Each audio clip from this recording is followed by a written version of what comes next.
1 वाटी मूग डाळ इथे मी रात्रभर भिजत घातली होती किंवा तुम्ही 4 तास भिजत घालू शकता.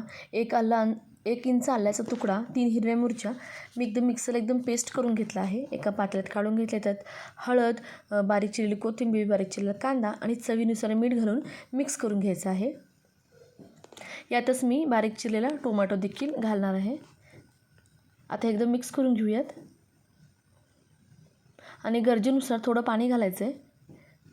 म्हणजे आपल्याला धिरडं सोडता येईल इतकं आपल्याला हे पातळ करायचं आहे. तर मी चपातीच्या तव्यातच हे धिरडे करून घेत आहे किंवा तुम्ही ह्याला चिला देखील म्हणू शकता किंवा धिरडं.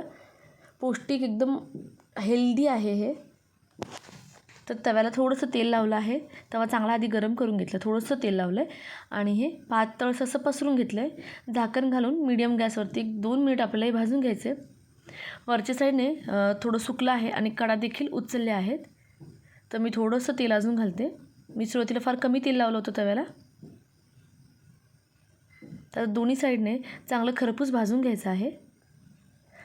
हे मूग डाळीचं धिरडं पौष्टिक तर आहेच आणि चवीला खूप छान लागतं. तुम्ही नाश्त्यासाठी हा ऑप्शन करू शकता.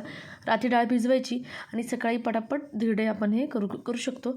इथे नॉनस्टिकचा तवा नाही वापरला, मी चपातीचा तवा वापरला आहे. अजिबात चिकटत नाही. नक्की एकदा ट्राय करून बघा, तुम्हाला नक्की आवडेल.